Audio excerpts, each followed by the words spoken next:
what I wanted to explain on the 100% rating, which is the scheduler rating for compensation. I guess that I get asked a lot of questions in regards to uh, the 100%. That you shouldn't be working. That uh, you know, then that you're not really 100%. This is the breakdown into what the different paths for 100%. And this is where I explain what they all are. Now, the previous videos I explained total and permanent, temporary, individual unemployability, and TDIU. And they're all different paths to 100. There's a few more which are more extensive to TDIU, which are extra scheduler, and I'll explain those in the next video. But this one I wanted to hold down just for the 100%, which is, for myself and other veterans that I know of. A 100% rating in theory is granted when the service-connected condition or conditions prevent a veteran from holding any gainful employment. Yes. The reason why I started off with that is because that's what I get hit with a lot. However, that does not mean that a claimant cannot work or has to quit his or her job. It only means that Congress has established that the rated condition would affect the average individual's ability to hold gainful employment. The same is true for other rating levels. The average person is considered the specific claimant may actually be affected more or less. In any event, the claimant is not penalized for working with a scheduler rating. This is not true for a total disability rating based on individual unemployability discussed in the next section. Those are the previous videos. The first video in regards to TDIU and IU as I explained. This has nothing to do with that. This is completely different. This is a 100% from what you have. And this 100% could be the VA compensation system is based on a schedule which assigns a numerical value to medical conditions from 0 to 100% in 10% increments. These scheduler ratings are intended to represent the average percentage of impact on a veteran's employability from a service-connected conditions. The smaller the impact from the condition or conditions, the lower the rating and the smaller monthly benefit to the veterans, to the paid veterans. Now, once a veteran has been awarded service connection for a disease or disorder, VA will assign the veteran an appropriate disability rating after referring to the schedule of ratings for reductions in earning capacity for the specific injury or disability. There was another one that I wanted to go into.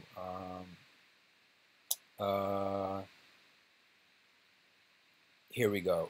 The amount of VA compensation due to a claimant is determined by evaluation of the disability or disabilities resulting from diseases and injuries encountered as a result or for military service.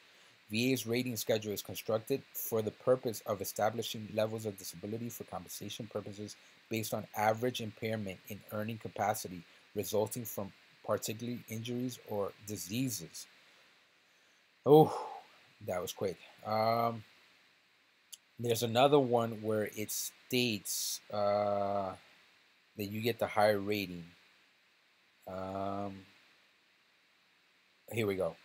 After consideration of these factors and based on all the evidence of record that bears on occupational and social impairment, VA must assign a disability rating that most closely reflects the level of social and occupational impairment a veteran is suffering. Where there is a question as to which of the two evaluations to apply, the board will assign the higher rating if a veteran's disability more closely resembles the criteria for the higher rating. Otherwise, the lower rating will be assigned. So if you have PTSD and what's in question is should you get 70% or 100%, what will determine that is that you will get the higher rating if your conditions meet, well, the conditions or criteria, you meet the criteria for the higher rating, and it's what you will get you that 100% for PTSD. I explained in previous video PTSD and 70 and 100%. what criteria you might meet um, based on your disabilities and what you're going through. All right, guys. So follow up on those videos, and you will it will be able to help you out with your PTSD claims. Further functional loss due to pain should be rated and evaluated separately because the diagnostic codes do not contemplate the functional loss resulting from pain on undertaking motion. However, pain alone does not constitute a functional loss under VA regulations that evaluate disability based upon range of motion loss. Pain in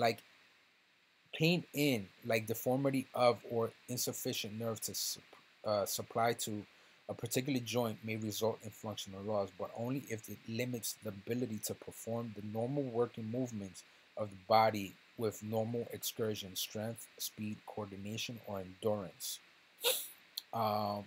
This could help out. I have a veteran currently who is battling. I wouldn't say battling, but he has to refile for his knee, which is limitation of flexion, limitation of extension, and there's another one in regards to the knee. I forgot. I sent him. You know what? I'm gonna look it up real quick. Just give me 1 second.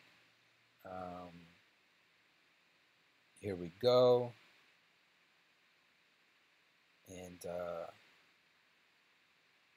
the third one would be instability of the knee. This is where it would explain that the functional loss is not can't be just due to pain. There has to be more to it, and you need to meet the requirements, which would be range of motion loss, and this would explain a little bit more in 100%. But again, this website explains everything on the scheduler rating for 100%. You can still work if you have 100. Again, you could be 100% as long as you're not TDIU, you're not IU, or you're not temporary. Where certain temporaries, if you're working, you can't get the temporary 100. As I explained before in the previous video. But yeah, this is where I'm going to post up this website under this video, and you guys look it up on your own, and hopefully it helps you guys out. But what is very interesting to me is that there's more breakdowns to this, which I'm going to go into the next video. And I'm trying to keep the videos short, so like that, you guys who have an attention deficit disorder, or your attention span doesn't go longer than 15 minutes, this would be able to help you out, and the videos would be able to explain it. I do the majority of the legwork, and me researching, looking through forums, it just helps me out to be more knowledgeable. I'm not completely knowledgeable on everything. I do get emails in regards to what a veteran should do. It's based upon what on what you want. I'm not going to tell you what you need to do, because that's like me telling you where to invest your money in. And my knowledge on investments is not that great. So again, don't go by what I'm not going to advise you on what you need to do, but what I post is very interesting to me, and allows me to pass on the information that I've researched onto others. All right, guys, take care, and like, comment on the video, subscribe to the YouTube channel, follow my Instagram if you want, CombatVetVlogger, with a V. And if you have any questions or wish to let me know that maybe I missed something, or maybe you have a website that you constantly go to for information, let me know, and hopefully we can share with others. All right, guys, take care and have a good day.